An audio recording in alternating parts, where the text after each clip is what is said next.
তো জান্নাত জাহান্নাম যখন এরকম মানুষ পেয়ে যাবে, জান্নাতীরা জান্নাতে যাবে, জাহান্নামীরা জাহান্নামে যাবে, আল্লাহ তাআলা বলতেছে একজন আরেকজনকে দেখতে পাবে, এক প্রতিবেশী আরেক প্রতিবেশীকে দেখতে পাবে। তখন জান্নাতীরা জাহান্নামীদেরকে বলবে, ও আমার ভাই, ও আমার চাচা, ও আমার অমুক তমুক, কোন জিনিস তোমাকে জাহান্নামে নিয়ে আসলো? কোন জিনিস তোমাকে জাহান্নামে নিয়ে আসলো? কি কারণে তুমি জাহান্নামে আসলা? এটা কে বলবে? জান্নাতি জাহান্নামীদেরকে বলবে। জান্নাতি লোক কাদেরকে বলবে? জাহান্নামীদেরকে বলবে, তোমাদেরকে দুনিয়ায় দেখছিলাম অনেক সুন্দর জীবন যাপন করেছ, এরকম অনেক সম্পদের মালিক ছিলা, দামি বাড়ি গাড়ি তোমরা ব্যবহার করেছ, তোমাদের আরাম আয়েশের আসবাবের কোনো অভাব ছিল না, কিন্তু আজকে তোমরা জাহান্নামে হয়ে গেলা, জাহান্নামে শাস্তি ভোগ করতেছ।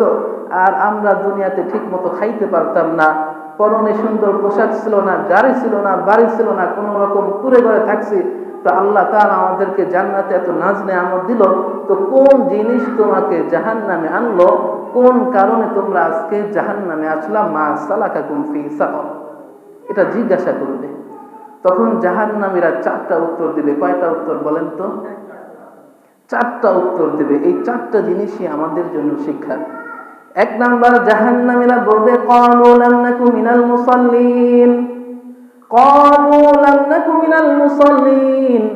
1 নাম্বার উত্তর দিবে, ও আমার জান্নাতি ভাই, ক্বালু লাম নাকু মিনাল মুসাল্লিন, আমি তো নামাজি ছিলাম না, নামাজির মধ্যে ছিলাম না, আমি দুনিয়াতে নামাজ পড়তাম না, নামাজের দাওয়াত আমার কাছে নিয়ে আসতো, কিন্তু মসজিদে যাইতাম না। প্রতিদিন মুয়াজ্জিন 5 বার, কয়বার?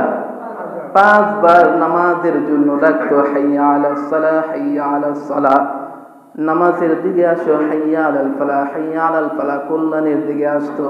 আমি শুনতাম, কিন্তু এর মধ্যে যে কল্যাণ আছে আমি সেটা বুঝতাম না। এর মধ্যে যে আল্লাহর হুকুম মানার মধ্যেই কামিয়াবি, দুনিয়া এবং আখিরাতের সফলতা নিহিত আছে, আমি এটা বুঝতাম না। আমি আমার কাজ নিয়ে ব্যস্ত থাকতাম, ব্যবসা নিয়ে ব্যস্ত থাকতাম, জমি জমা ক্ষেত খামার নিয়ে ব্যস্ত থাকতাম, কিন্তু এই নামাজ আমাকে দুনিয়াতেও সফল করবে, আখিরাতেও সফল করবে, এটা আমি বুঝতাম না। এজন্য 1 নাম্বার উত্তর দিবে ক্বালু লাম নাকু মিনাল মুসাল্লিন, আমি দুনিয়াতে নামাজি ছিলাম না, বেনামাজি ছিলাম, এজন্য আজকে আমাকে জাহান্নামে আসতে হয়েছে। আল্লাহ রাসূল সাল্লাল্লাহু আলাইহি ওয়াসাল্লাম বলেন, ও আমার উম্মতেরা শুনে রাখো, আউয়ালু মা ইউহাসাবু বিহিল আবদু ইয়াওমাল কিয়ামাতিস সালাহ। ও আমার উম্মতেরা খুব মনোযোগ দিয়ে শোনো, কিয়ামতের ময়দানে আল্লাহ তাআলা বান্দার থেকে সর্বপ্রথম যে হিসাব নেবেন, সেটা কি হিসাব? সেটা হলো নামাজের হিসাব। যদি নামাজের হিসাবটা সুন্দর হয়ে যায়, বাকি হিসাবগুলো সুন্দর হয়ে যাবে, সহজ হয়ে যাবে। এজন্য আল্লাহ রাসূল বলেন, যার নামাজ সুন্দর তার সব কিছু সুন্দর। সুবহানাল্লাহ। যার নামাজ সুন্দর তার সব কিছু সুন্দর, যার নামাজ অসুন্দর তার সব কিছু অসুন্দর। আল্লাহ রাসূল বলেন, ও আমার উম্মতরা শুনে রাখো, সালাতু মিফতাহুল জান্নাহ, নামাজ তো হলো জান্নাতের চাবি। যে ব্যক্তি নামাজ আদায় করবে, নামাজ কায়েম করবে, সেই ব্যক্তি যেন জান্নাতের চাবি দুনিয়া থেকে নিয়ে আসলো, জান্নাতের চাবিটা অর্জন করলো, কামাই করলো। শুনে রাখেন, বুঝে রাখেন, যে ব্যক্তির কাছে জান্নাতের চাবি থাকবে, ওই ব্যক্তিকে জান্নাতে যাওয়া থেকে কে ঠেকাবে বলেন? ঠেকানোর কোনো মানুষ থাকবে? জান্নাতের চাবি নিয়ে ঘুরতাছি, তার মানে জান্নাতের মালিক তো আমি, ঠিক না? জান্নাতের মালিক আমি, আমাকে কে ঠেকাবে? কবরে যখন আমাকে রাখা হবে, যখন মুনকার নাকির আমার কাছে এসে সওয়াল করবে, আমার সওয়ালগুলো আমার জবান খুলে দিতে হবে না, আমার নামাজ সেদিন আমার জবাব দিয়ে দিবে, নামাজ আমার জবাব দিয়ে দিবে। যদি আমি নামাজ পড়ে থাকি, ওই নামাজ আমার কবরের সাথী হবে, ওই নামাজ আমার আখিরাতে আমার সাথী হবে, নামাজ আমার পুরসিরাতে সাথী হবে, নামাজ আমার মিজানে হাসরে, নামাজ আমার কাউসারে আমার সাথী হবে। যদি নামাজ না থাকে, তাহলে আমার সব কিছু থেকে আমি বঞ্চিত হব। আর যদি আমার সাথে নামাজ থাকে, তাহলে জান্নাত পর্যন্ত এই নামাজ আমাকে নিয়ে যাবে। কবরে যখন রাখা হবে, মুনকার নাকির যখন আসবে, নামাজ তখন হাজির হয়ে যাবে। মুনকার নাকির পায়ের সামনে আসবে নামাজ, পায়ের সামনে। মুনকার নাকির মাথার কাছে আসবে আমার কোরআন তেলাওয়াত মাথার কাছে। যখন মুনকার নাকির আমাকে সওয়াল করবে, মান রব্বুকা মান দীনুকা ওমান নাবিয়্যু আল্লাযী বুইসা ফীহি, ও অমুক তমুক, বলো তো তোমার রব কে, তোমার মালিক কে, তোমার দ্বীন কি, তোমার নবী কে। সেদিন আমার নামাজ, আমার তেলাওয়াত, আমার কুরবানি, আমার হজ যাকাত সেদিন আমার হয়ে উত্তর দিয়ে দিবে, ঠিক না ঠিক? আর যদি আমি নামাজ না পড়ি, আল্লাহর হুকুম না মানি, ওই কবরের মধ্যেই আমি আপনি তারা খেয়ে যাব। আল্লাহ রাসূলের সাহাবী হযরত উসমান রাদিয়াল্লাহু তাআলা আনহু দুনিয়ায় থাকতে জান্নাতের সার্টিফিকেট আল্লাহ রাসূল দিয়েছেন। ওই উসমান রাদিয়াল্লাহু তাআলা আনহু যখন জান্নাতের কথা হতো, জাহান্নামের কথা হতো, মিজানের কথা হতো, পুলসিরাতের কথা হতো, কান্না করতেন না। কিন্তু যখনই কবরের কথা হতো, কবরের আযাবের কথা হতো, হাউমাউ করে কান্না করে দিত, দাড়ি মোবারক ভিজে যেত, জুব্বা ভিজে যেত। সাহাবায়ে কেরাম রাদিয়াল্লাহু আনহুম আজমাইন আরজ করলেন, ও আল্লাহর রাসূলের সাহাবী হযরত উসমান, জান্নাতের কথা বলা হলে তুমি কাঁদো না, জাহান্নামের কথা হলেও তুমি কাঁদো না, মিজান পুলসিরাতের কথাও যখন তোমার সামনে বলে কাঁদো না, কিন্তু কবরের কথা বললে কেন এত কাঁদো? হযরত উসমান রাদিয়াল্লাহু আনহু বলেন, কবর হলো আমাদের সকলের জীবনের প্রথম ঘাঁটি, ঠিক না ঠিক?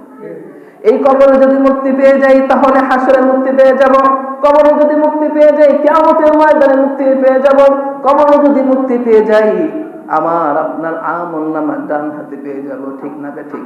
আল্লাহ বলেন, লা তারকাবুন্না তাবাকান আন তাবাক, আমি তোমাকে প্রতিটা স্তরে স্তরে স্তরে আরোহণ করব।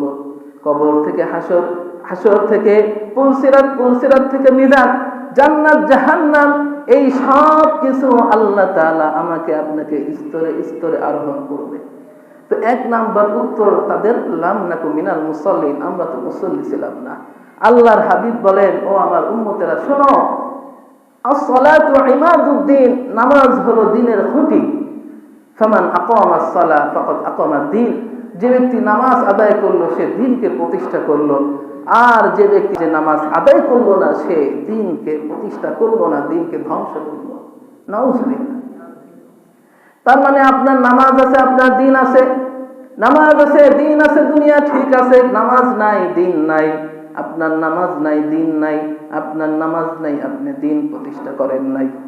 আল্লাহ রাসূল সাল্লাল্লাহু আলাইহি ওয়াসাল্লাম শেষ সময়ে যখন ইন্তেকাল করে দুনিয়া থেকে চলে যাবে, তখন তার জবানে কি কথা ছিল আপনারা সকলেই তো কম বেশি জানেন, তাই না? দুনিয়া থেকে যখন মানুষ বিদায় নিয়ে চলে যায়, শেষ মুহূর্তে, অন্তিম মুহূর্তে মানুষের জবানে জীবনের সবচেয়ে দামি কথাটা থাকে, যেই কথাটা মানুষকে বলে যেতে পারে না, ওই কথাটাই বলে। যেটা মনে করে আমার জীবনের জরুরি, সবচেয়ে এখন আমার বিদায়ের সময়, ওই বিদায়ের সময় আউল ফাউল কোনো কথা বলে না, অনর্থক কোনো কথা বলে না, যেটা জরুরি মনে করে সেই কথাটাই বলে, ঠিক না ভাই ঠিক? অথচ আল্লাহ রাসূল সাল্লাল্লাহু আলাইহি ওয়াসাল্লাম যখন দুনিয়া থেকে বিদায় নিয়ে চলে যায়, পরিবারের কোনো কথা বলেন নাই, আমার পরে কে খলিফা হবে সেটাও বলেন নাই, আমার ফাতেমাকে তোমরা দেখে রেখো, আমার সন্তান নাতি নাতনিকে দেখে রেখো, এই কথাও বলেন নাই। আল্লাহ রাসূল শুধু জবানে একটা কথাই ছিল, as-salat as-salat as-salat ওয়া মা মালাকাত আইমানুকুম, ও আমার উম্মতেরা নামাজ, নামাজটা হেফাজত করিও, নামাজটা কায়েম করিও, নামাজটা প্রতিষ্ঠা করিও। কারণ কাফের, মুশরিক, বেঈমান আর মুসলমানের মধ্যে পার্থক্যই হলো নামাজ। আমাদের মধ্যে এমন অনেক মানুষ আছে না, মুখে দাড়ি নাই, আছে আছে না? মুখে দাড়ি নাই, কি নাই?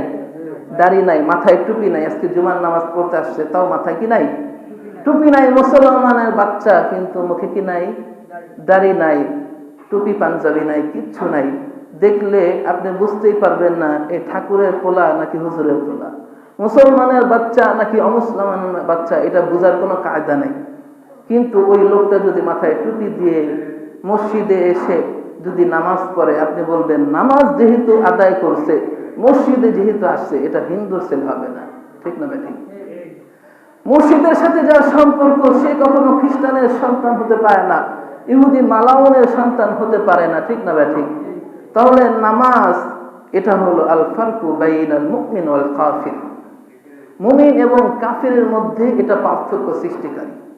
এজন্য আল্লাহ রাসূল ইন্তেকালের সময় নামাজের কথা বলেছে, নামাজের কথা বলেছে। এই যে মাসটা চলতেছে, এটা কি মাস? রজব মাস। এটা কি মাস? এটা হলো মেরাজের মাস। এই মাসে আল্লাহ নবীকে আল্লাহ তাআলা তার দিদারে নিয়ে আল্লাহ রসুলকে 50 ওয়াক্ত নামাজ দিয়েছিলেন। বলেন তো কয় ওয়াক্ত? 50 ওয়াক্ত। আমরা পড়ি কয় ওয়াক্ত? 5 ওয়াক্ত। তো আল্লাহ রসুল সাল্লাল্লাহু আলাইহি ওয়াসাল্লাম যখন এই 50 ওয়াক্ত নামাজ নিয়ে খুশি মনে এরকম আসতেছিলেন দুনিয়ার বুকে, তো মুসা আলাইহিস সালামের সাথে দেখা হলো। মিরাজের ঘটনা তো অনেক লম্বা ঘটনা, সংক্ষিপ্ত আকারে বলতেছি। তো মুসা আলাইহিস সালাম বললেন, ইয়া রাসূলুল্লাহ, আল্লাহ তাআলা আপনাকে কি হাদিয়া দিলেন? তো হযরত মুহাম্মদ মুস্তাফা সাল্লাল্লাহু আলাইহি ওয়াসাল্লাম বললেন, ও আমার ভাই মুসা, আল্লাহ তাআলা আমাকে তো 50 ওয়াক্ত নামাজ হাদিয়া দিয়েছে। 50 ওয়াক্ত। মুসা আলাইহিস সালাম বললেন, সুবহানাল্লাহ, 50 ওয়াক্ত নামাজ? আমি আমার উম্মতদেরকে দেখছি, আপনার উম্মতদের সম্পর্কেও আমার ধারণা আছে, আপনার উম্মত 50 ওয়াক্ত নামাজ আদায় করতে পারবে না, একটু কমায় নিয়ে আসেন। তো কমাইতে গেলেন, 5 ওয়াক্ত কমায় দিলেন। আবার আসলেন, জিজ্ঞাসা করলেন কয় ওয়াক্ত? বললেন 45 ওয়াক্ত।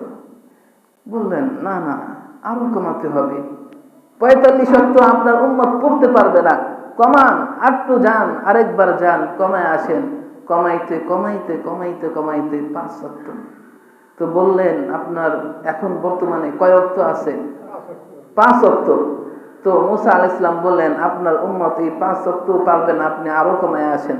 তা আল্লাহ রাসূল বললেন, 50 ওয়াক্ত দিয়েছিলেন, কমাইতে কমাইতে 5 ওয়াক্তে চলে আসলাম, আবার যাব আল্লাহর কাছে কমাইতে, আমার তো লজ্জা লাগে। এটা তো লজ্জারই ব্যাপার, কোথায় 50 ওয়াক্ত, কোথায় কয় ওয়াক্ত? 5 ওয়াক্ত।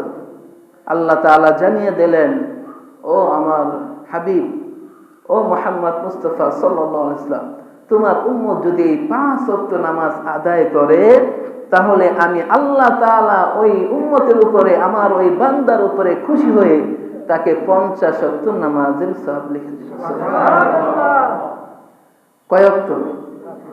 5 ওয়াক্ত নামাজ আদায় করবেন, সওয়াব পাবেন কয় ওয়াক্তের? 50 ওয়াক্তের। 1 মাস রোজা রাখবেন, 6 মাস রোজা রাখার সওয়াব কে লিখে দিবে? আল্লাহ তাআলা। এবার একটু খেয়াল করেন, এই যে আল্লাহ তাআলা আল্লাহর নবীর উপরে কুরআন নাযিল করলেন কয় বছরে বলতে পারবেন? 23 বছরে। কয় বছরে কুরআন নাযিল হয়েছে? 23 বছরে। এই 23 বছরে অল্প অল্প একটু একটু করে যখন যেটা জরুরত, ওই জরুরত অনুযায়ী আল্লাহ তাআলা জিবরাইল আলাইহিস সালামের মাধ্যমে আল্লাহর রাসূলের উপরে কুরআন নাযিল করেছেন। আর এই যে নামাজ, 5 ওয়াক্ত নামাজ আল্লাহ তাআলা তার রাসূলকে হাদিয়া দিলেন, ফরজ করলেন নামাজ। এই নামাজটা আল্লাহ তাআলা তার কাছে নিয়ে, তার দিদারে নিয়ে স্পেশাল ভাবে হাদিয়া দিয়েছে। সুবহানাল্লাহ। তাহলে ইসলামের যে ভিত্তি কয়টা বলেন তো? ইসলামের ভিত্তি কয়টা? 5টা। এই 5টা ভিত্তির ভিতরে ঈমানের পরে সর্বপ্রথম কোন ভিত্তি বলেন তো? নামাজ, তাই না? বুনিয়াল ইসলামু আলা 5 শাহাদাতু আল্লা ইলাহা ইল্লাল্লাহ ওয়া আন্না মুহাম্মাদুর রাসূলুল্লাহ ওয়া ইকামিস সালাহ। 2 নাম্বার ইকামিস সালাহ, তথা ঈমানের পরে সর্বপ্রথম সবচেয়ে উৎকৃষ্ট, সবচেয়ে উত্তম যে আমল, সেটা হলো নামাজ। সেটা হলো কি? নামাজ। এজন্য আল্লাহ রাসূল ইন্তেকালের সময় বলে গেছে, নামাজ ছেড়ে দিও না। আর সেই নামাজ আমি আপনি ছেড়ে দিয়েছি। শীতকাল আসার পরে মসজিদে মুসল্লি পাওয়া যায় না, অথচ যদি নামাজ পড়েন, আপনি যদি অজুহাত দেন, আল্লাহ শীত ছিল বেশি, এই জন্য মসজিদে আসি নাই, মসজিদে আসতে পারি নাই, আল্লাহ তাআলা শুনবে না। এটা শুনবে না, শোনার কথাও তো না। যদি 50 ওয়াক্তই আমার উপরে ফরজ হইতো, তাহলে কি অবস্থা হইতো? 5 ওয়াক্ত এটা তো আল্লাহ তাআলা আমাদের উপর আসান করে দিয়েছেন, ইহসান করেছেন। এতটুকু কি আল্লাহ তাআলার জন্য আমরা স্যাক্রিফাইস করতে পারবো না? এতটুকু সময় বের করতে পারবো না? আরে দুনিয়া দুনিয়া করি আল্লাহ তাআলা জানিয়ে দেয়, বাল তুসিনুনাল হায়াতাদ দুনিয়া ওয়াল আখিরাতু খায়রুন ওয়া আবকা। তোমরা দুনিয়া দুনিয়া করো, দুনিয়াকে প্রাধান্য দাও, অথচ এই দুনিয়াটা হলো ক্ষণস্থায়ী। ওয়াল আখিরাতু খায়রুন ওয়া আবকা, আর আখিরাত হলো উত্তম। এবং এটা বাকি থাকবে, মানে এটা চিরস্থায়ী, এর কোনো শেষ নাই, এর শুরু আছে এর শেষ নাই। সংক্ষিপ্তে বলে দিচ্ছি, 2 নাম্বার যে উত্তর দেবে, এই 2 নাম্বার উত্তর তারা বলবে অলাম নাকুল তাইমুল মিসকিন, আমরা গরিব মিসকিন অসহায়কে খাওয়াইতাম না। প্রতিটা বিষয় নিয়ে, প্রতিটা উত্তর নিয়ে যদি আলাদাভাবে বয়ান করতে চাই 4 জমা 5 জমা লাগবে, সংক্ষিপ্তে শেষ করে দিচ্ছি। 2 নাম্বার উত্তর, আমরা গরিব মিসকিন অসহায়কে খাওয়াইতাম না। 3 নাম্বার উত্তর, মানুষের পরনিন্দা করতো, আমরাও তাদের সাথে মানুষের পরনিন্দা করতাম, গীবত শিকায়াত করতাম। 4 নাম্বার, অকুন্না নুকাজ্জিবু বিয়াউমিদ্দিন, আমরা দিন মানে নুকাজ্জিবু বিয়াউমিদ্দিন, মানে এই যে হাসরের ময়দানকে, মৃত্যুর পরে আমাদের পুনরায় জীবিত হতে হবে, কিয়ামতকে আমরা অস্বীকার করতাম। তারা বলতেছে হাত্তা আতানাল ইয়াকিন, এমন সময় আমাদের মৃত্যু চলে আসলো। ফামা তানফাউহুম শাফাআতুশ শাফিন, আল্লাহ তাআলা জানিয়ে দিলেন এই মানুষগুলোর জন্য কোনো সুপারিশকারীর সুপারিশ গ্রহণ করা হবে না। এই মানুষগুলোর জন্য যদি কেউ দোয়া করে, সেই দোয়া কবুল হবে না। মসজিদের ইমাম সাহেবকে দিয়ে, বাইতুল মুকাররমের ইমাম সাহেব, কাবার ইমাম সাহেবকে দিয়েও যদি দোয়া করান, সুপারিশ করান, এই সুপারিশ কবুল হবে না। এটা কে বলেছে বলেন তো? আল্লাহ তাআলা বলেছে। এরপরে আরো যে আয়াতগুলো আছে, এই আয়াত থেকে আমরা জানতে পারি এই শ্রেণীর মানুষগুলোর আরো কয়েকটা সিফাত আছে। কি সিফাত? যখন তাদের কাছে মানুষ হেদায়েতের কথা বলতো, এরা অন্যদিকে পাশ কাটায় চলে যেত। দেখবেন তাবলিগ জামাত হোক বা আলেমরা হোক, যখন এরকম দল নিয়ে মানুষকে দাওয়াতের দিকে, নামাজের দিকে দাওয়াত দেয়, তখন এরা বুঝতে পারে যে নামাজের কথা তো বলবে না, এতক্ষণ টিভি দেখছে, কোনো সমস্যা হয় নাই, যেই তাবলিগ জামাত দল নিয়ে গেছে, বুঝা গেছে যে এখন তো নামাজের কথা বলবে, এখন আর থাকার কি সময় নাই, তারা ভাগে। তো আল্লাহ তাআলা আমাদের সবাইকে বোঝার তৌফিক দান করুক, নেক আমলগুলো করার তৌফিক দান করুক, আর খারাপ আমল থেকে, বদ আমল থেকে আল্লাহ তাআলা আমাদের সবাইকে হেফাজত করুক। সকলে বলে আমিন।